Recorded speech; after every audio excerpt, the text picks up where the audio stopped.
The game begins from the story. They invaded for fun. Now they fear every human who lived. The sky turned black at noon. No one on Earth knew why at first. Clouds didn't move. The sun disappeared. Cities froze in silence. Then the ships came. They were massive, floating like giants above the planet. No warning. No message. Just laughter, alien laughter, loud and cold, broadcasted to every device on Earth. A voice followed. This is not war. This is a game. You are the toys. Let's play. People panicked. Governments tried to speak, but the invaders jammed every signal. Missiles were launched, but none hit. The alien shields were too strong. In less than 1 hour, 10 cities were turned to ashes. But this wasn't conquest. It was worse that the aliens didn't come to rule Earth. They came for fun. They burned buildings to watch people scream.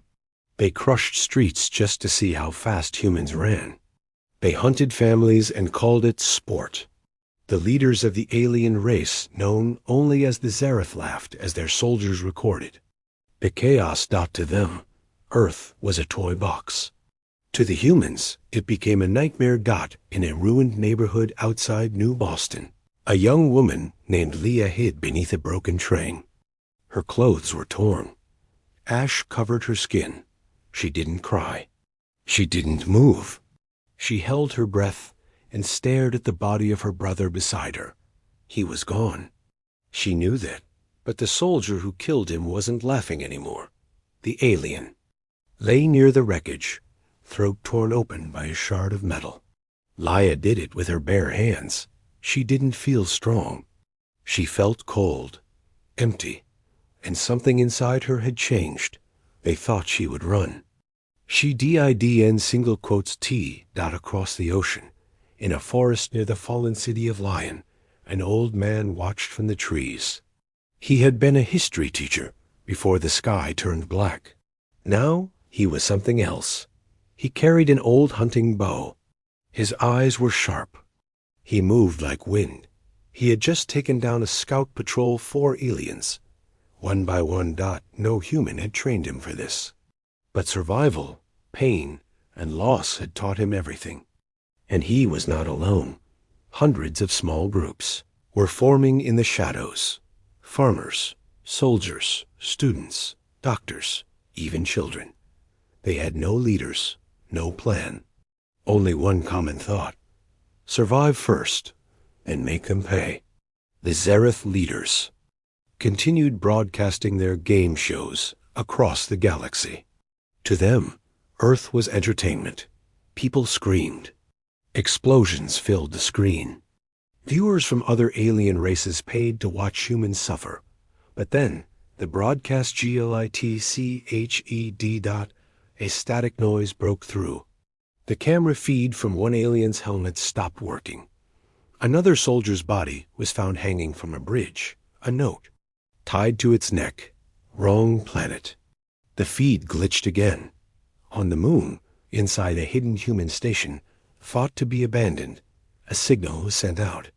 It was short, quiet, a voice recorded by someone unknown.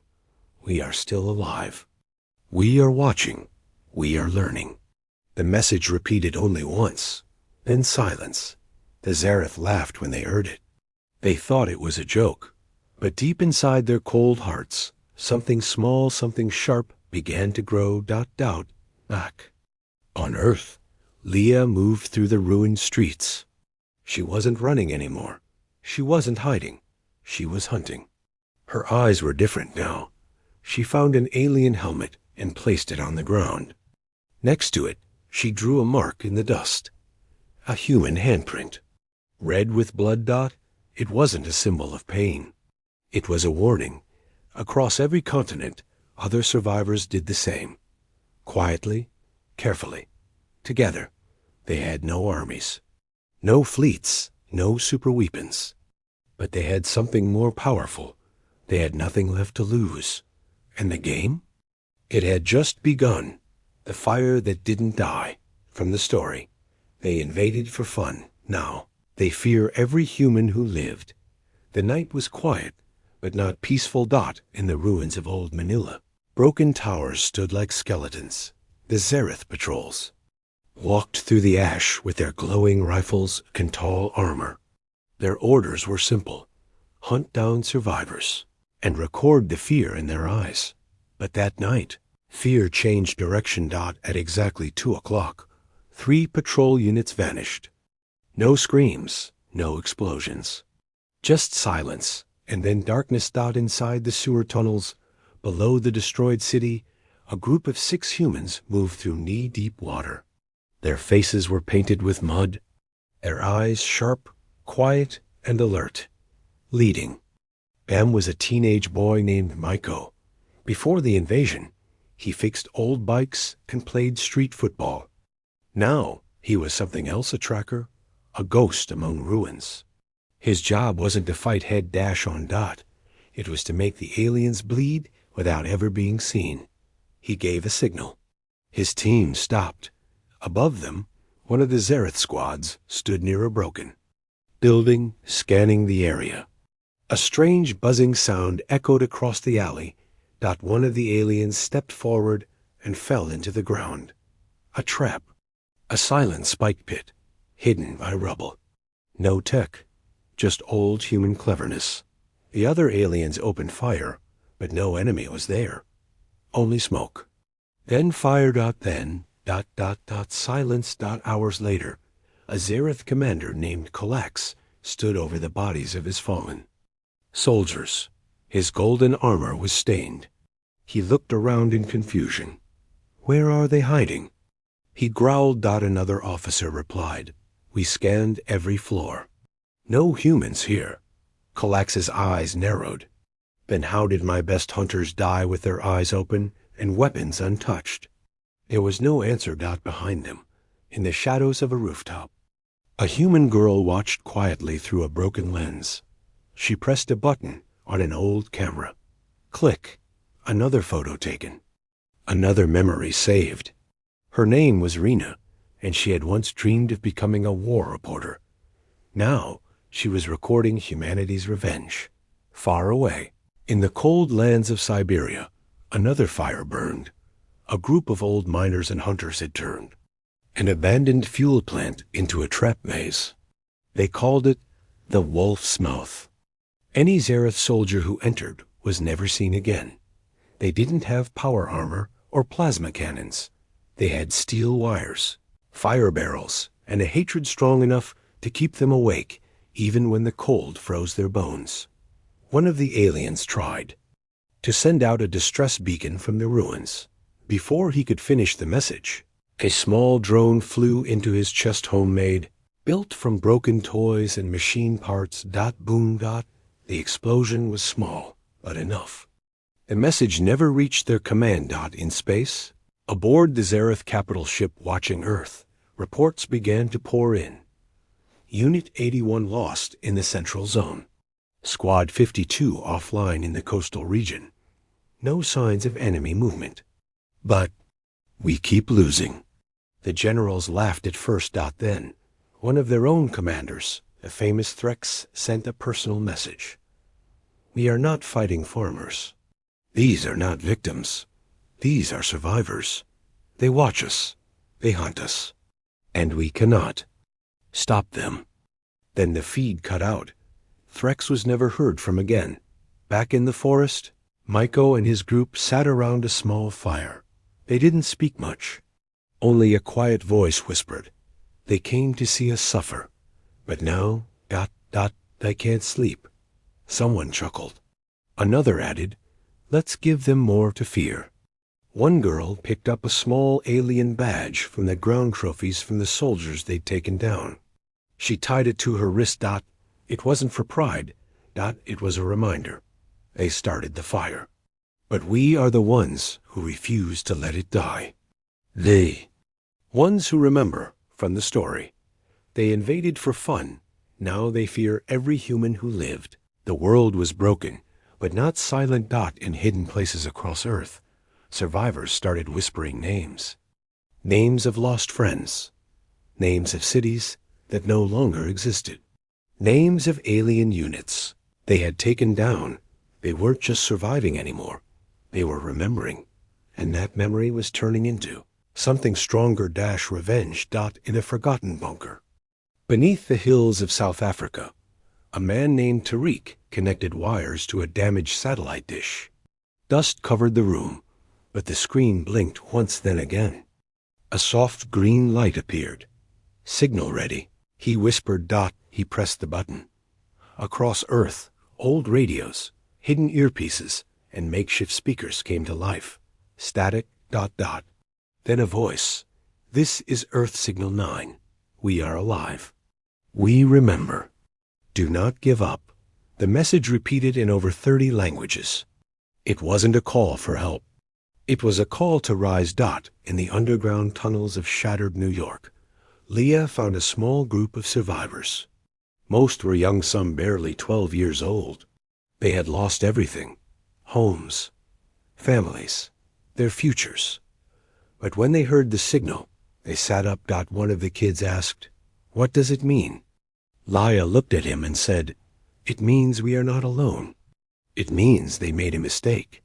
High above, in orbit, the Zareth leaders debated what to do next. They had lost over 500 soldiers in the last 3 days. Not in battles and ambushes, traps and disappearances. "This is not possible," said one general. "They have no command structure, no weapons, no supplies." "Then explain how they took down an entire scout ship yesterday." Another snapped. They looked at a video. Screen. A human symbol had been burned into the ground where the ship crashed. A simple handprint. Red, human, defiant.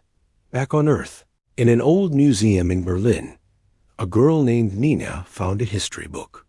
The pages were burned, but some words were still clear. Humanity does not forget pain.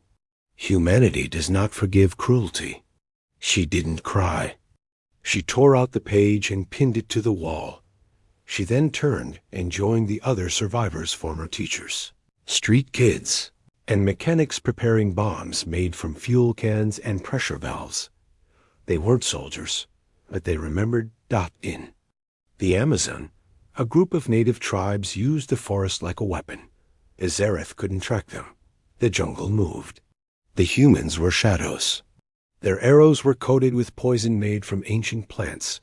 The aliens didn't even understand. An alien commander died gasping beneath a tree. On his helmet, scratched into the metal, were 4 words: "We remember our dead." The galaxy continued to watch the invasion like a show. Some alien races cheered. Others grew quiet. But deep in the hearts of many, fear began to rise. One alien scholar said on a broadcast, "This is not how humanity ends. This is how they begin." In the cold ruins of London, Michael looked through binoculars. He watched as another alien ship landed. He didn't run. He didn't hide. Instead, he turned on his small transmitter and whispered into it. "They think this is just survival. They forgot who we are. We build from ashes." He smiled. "We remember, and we don't stop." The fire hadn't died. It had spread. And now, the ones who remembered were becoming something the Zareth never expected. A resistance, a storm, a nightmare. Retaliation protocol. From the story, they invaded for fun now. They fear every human who lived. The Zareth commanders were done laughing. They had lost over 1,200 soldiers in just 1 week. No. Human army had done it. No Air Force. No. Special weapons. Just survivors. Ghosts in the ruins. Children with traps. Elders with plans. Teenagers with knives and broken glass. And worst of all, the fear spreading through Zareth ranks. That fear had to be crushed. So they gave the order. Begin retaliation protocol. Massive. Ships entered Earth's skies once again. But this time they didn't land. They hovered cold, silent, and angry. Then the bombardment began. Flames poured down like fire from gods. Forests burned. Rivers boiled. Entire regions were erased from orbit. They didn't want to fight humans anymore. They wanted to erase them. In a cave in southern India, a group of survivors heard the bombs falling far away. The ground shook. Children cried. One man sat quietly, holding a broken radio. This is what they do when they lose control, he whispered. Another woman replied. Then we're getting close. In Alaska, 3 Zareth gunships flew into the mountains, searching for humanoid life signals. They found an old mining facility. They landed. Inside, it was empty, dark, and still. One of the aliens laughed. Cowards ran. Then the doors sealed. The room exploded with homemade napalm. None of the soldiers made it out. Back at the Zareth capital ship, Commander Colax stared at his screen in disbelief. We just wiped half the region. Why are we still losing patrols? Younger officer hesitated before replying. Because they're not fighting us like soldiers. They're fighting us like wolves. In the remains of Los Angeles, Laia climbed to the top of a broken tower. Smoke filled the sky, but her eyes were clear. She stared at a nearby Zareth cannon drone. She had studied its movement for 3 days. It never looked left before firing. Only right. Today, she used that blind spot. With a single shot from a stolen pulse rifle, she destroyed its core. The explosion lit up the sky like lightning. Zareth sensors picked it up instantly. Unit 7 Delta offline. Colax slammed his fist on the table. It was a child. His assistant replied, "A child that's killed 5 of our units in a week, sir."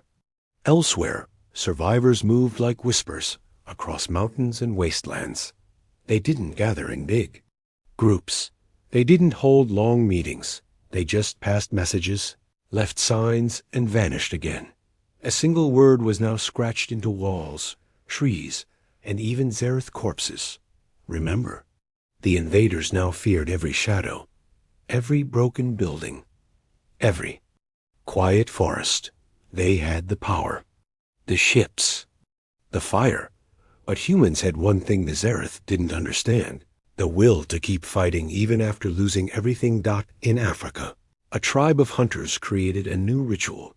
Each time they brought down a Zareth patrol, they danced in silence. To celebrate, but to honor the ones lost. And to remind themselves the earth belongs to those who defend it. Zareth leaders met again. "Do we call for backup?" one asked. "No," Colax said. "That will show weakness." "But we're bleeding out, Commander." Colax paused. Then whispered, "What are we fighting?" Another voice answered, "We're fighting something that grows stronger every time. We try to destroy it." In the ashes of Moscow, a small boy placed a Zareth helmet on a stick and waved it like a flag. A camera drone captured it and sent the image across the galaxy. Viewers from other worlds went silent. The boy had no armor, no gun, but he was still standing, and the fear in the alien soldier's empty helmet said everything. Earth was not dead. It was learning. It was evolving. And now, retaliation was no longer one-sided. The rise of the broken. From the story, they invaded for fun. Now they fear every human who lived. The broken ones began to rise, not the soldiers, not the trained fighters, the forgotten, the wounded, the weak, the ones left behind, people who had lost everything, but still stood up. In a burned-down school in the middle of what was once Mexico City, a blind old man sat alone. His name was Luis. He couldn't walk fast. He couldn't shoot, but he remembered numbers. For years, he had taught math to children. Now, he used those same numbers to crack into Zareth patrol routes. With nothing but a notebook and a broken comlink, he sent coded warnings to human groups. Messages saved hundreds. He wasn't fast, but his mind was a weapon. In Tokyo's ruins, a young girl with one arm and a limp, dragged a large Zareth power core on a sled she made from metal scraps. She wasn't a fighter, but she had learned how to build bombs from destroyed drones. She set the trap near a collapsed bridge, then disappeared into the night. 3 alien tanks crossed the bridge hours later. They didn't make it across. Everywhere, the broken ones started to move. People missing limbs. People with deep scars. People who had lost families, voices, or hope. But they had one thing left: anger. And they were ready to use it. Zareth soldiers began refusing to patrol at night. "The humans are watching," one whispered. "They don't sleep. They wait." Commander Kalax roared in anger when he heard that. "We have crushed planets before. You fear insects?" But deep inside, he feared them too. Because Earth wasn't reacting like other planets. Earth wasn't falling. It was adapting. In the deserts of North Africa, an ex-doctor named Amar walked from village to village. He carried no gun, just a small kit of herbs and tools. He treated wounds, fixed broken arms, helped people breathe again. But when he entered a destroyed alien outpost, he did more. He found a surviving Zareth medic wounded, scared, and helpless. Amar looked at him. And then he walked away. "We don't become monsters," he whispered. That moment became legend. Even aliens started telling the story of the healer who showed mercy. In space, the Zareth Council received a strange report. Humans now use parts from our own tech against us. Their prisoners are turning into builders. They create from rubble, from fire, from pain. One general asked, "How?" The reply came from a quiet officer in the back. "Because we never broke them. We made them stronger." Back on Earth, Laia, Maiko, and Nina met for the first time. It wasn't planned, but fate brought them together in the ruins of a crashed supply ship. They shared food, maps, and something more important. Stories. Stories of blind men saving lives. Of little girls bringing down alien tanks. Of mothers who built weapons out of farming tools. Each story added fuel to the fire. Later that night, the 3 survivors stood atop a hill. Behind them, dozens of people, broken, scarred, but alive, gathered in silence. Michael looked at them and said, "We were meant to die. But now we're the reason they run. We are what they fear in the dark, and we are not finished." The crowd didn't cheer. They just nodded. Because they knew the truth. Earth was broken. But from the cracks, something terrible for the Zareth had grown. The rise of the broken. And they were coming. Now they run from the story. They invaded for fun. Now they fear every human who lived. The sky was no longer dark. It burned with the fire of alien ships. Fleeing. After weeks of bombing, hunting, and killing, the Zareth had enough. Their proud invasion had become a nightmare. They called it the game. But now the players had changed. Humans weren't being hunted anymore. They were the hunters. Inside a hidden base beneath the frozen ruins of Canada. Human survivors watched as alien ships rose into the sky. Laia stood beside Maiko and whispered, "They're leaving." Maiko didn't smile. He stared coldly. Not fast enough.